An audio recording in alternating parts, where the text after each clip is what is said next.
G'day, welcome to chapter 8 of my Mazda RX323 resto videos. In this video we clear out the engine bay, take off the master cylinder, take out the brake booster and get the high pressure wash into the engine bay and give it a good clean out. I also fix the engine crossmember. Engine crossmember's got the mounts welded to it, spot welded to it from the piston engine. And when you put the rotor in, you don't need that. So we'll just clear that out, cut that off and grind back all the spot welds and make it all look like one piece again. Just with that, when you're doing any grinding with an angle grind, just be very, very careful. Make sure you've got eye protection, ear protection. And as you'll see in this video, I'm very lucky when that breaks off my angle grinder and sends the disc flying into my belly. Luckily I've got a fair bit of blubber there to protect myself. So I hope you enjoyed chapter 8.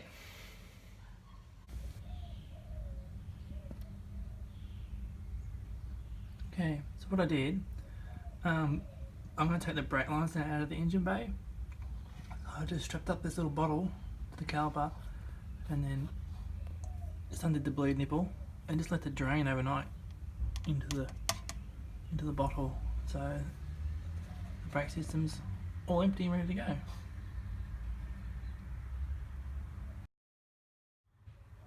So the next step is to remove all these brake lines and the booster and all that out of the engine bay so we can get ready to give it a good clean.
Okay, so I've just undone the booster, I've just undone the brake lines, 2 brake lines, the front and the rear, the 3 bolts off the brake master cylinder, and the reservoir. I'm just going to get that out now carefully.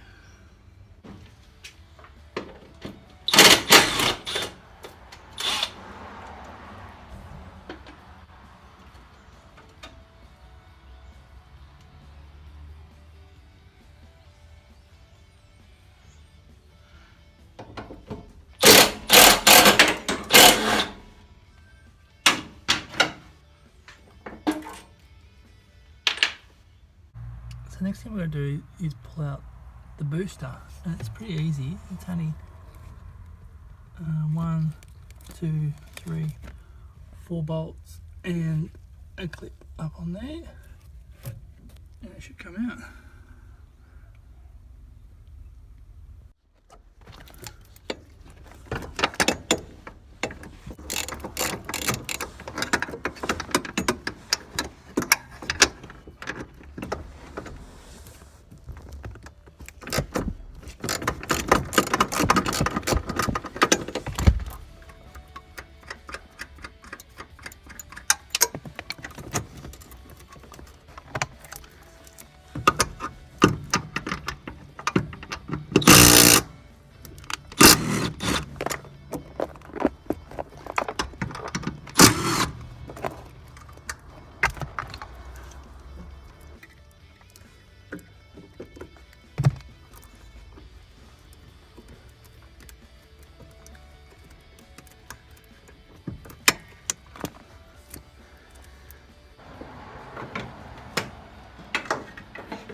one brake booster.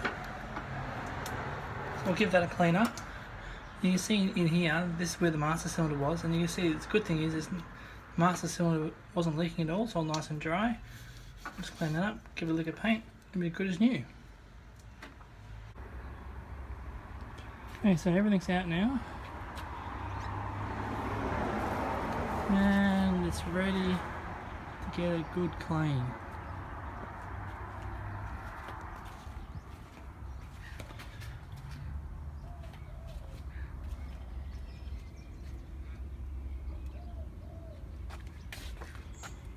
So the next thing, a pressure wash.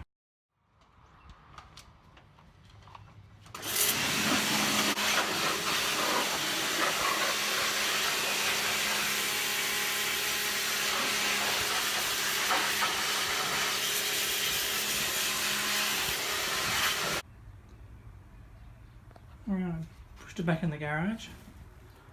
As you can see, it's all nice and clean, but as you can see, like the spots down here, a bit of surface rust, but that's all it is, just surface rust. But other than that, it's come up alright, nice and clean.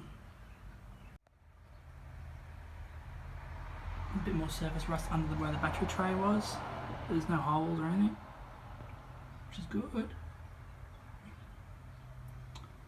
So I might try now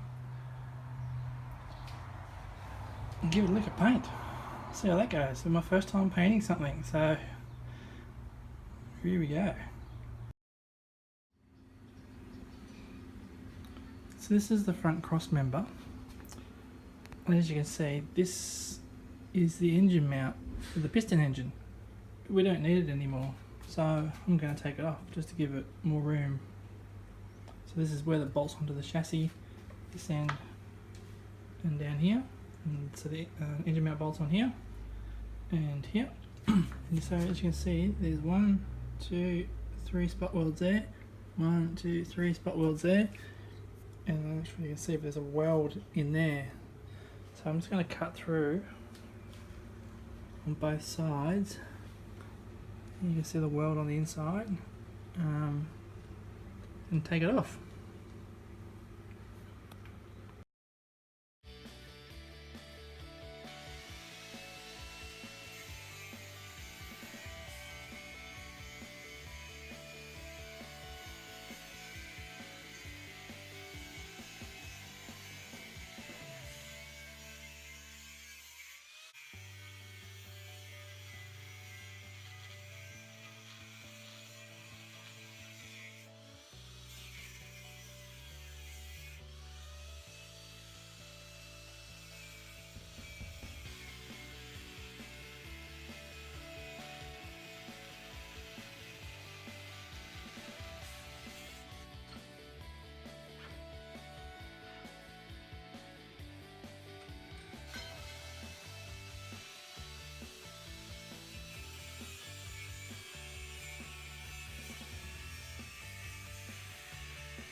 Well, that was dangerous. I'm not sure you saw that, but I was grinding. That is supposed to be on there to hold the grinding disc on. It snapped in half as I was grinding. Anyhow,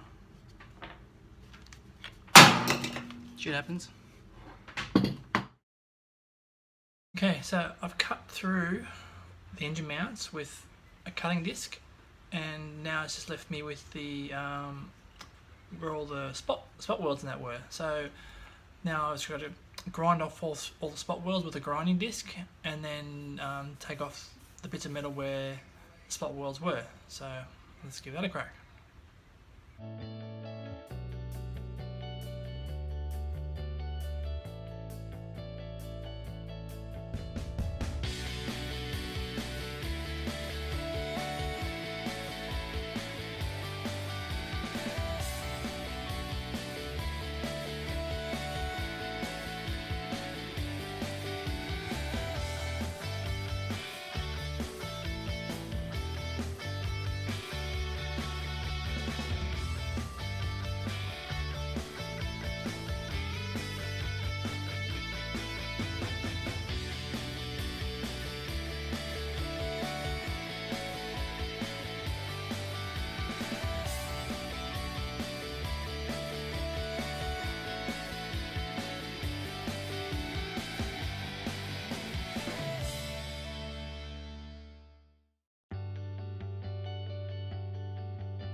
So that's how the engine mount used to look like. So I cut round through the base first. I just left the plates where it was spot welded onto the crossmember, and then just ground through those spot welds with the angle grinder. Could have probably done it with there's a drill that you can get that drills out spot welds. Probably would have been a lot easier, not left these little line marks, but anyhow, no big deal.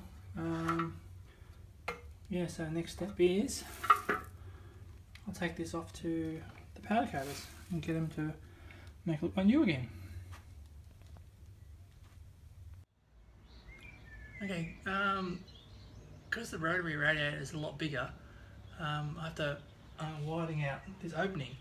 So what I've done, I've made a template of the radiator, of the rotary radiator, and the oil cooler, which goes along the bottom here. So you'll see here, it's a lot bigger. So what I'll do, I'm just going to offer this up, this template, then trace around it and cut the excess.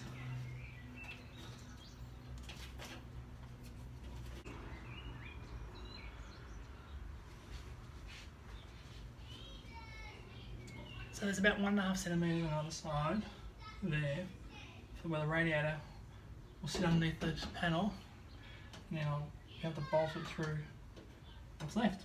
So I just got to trace around there and chop it with an angle grinder.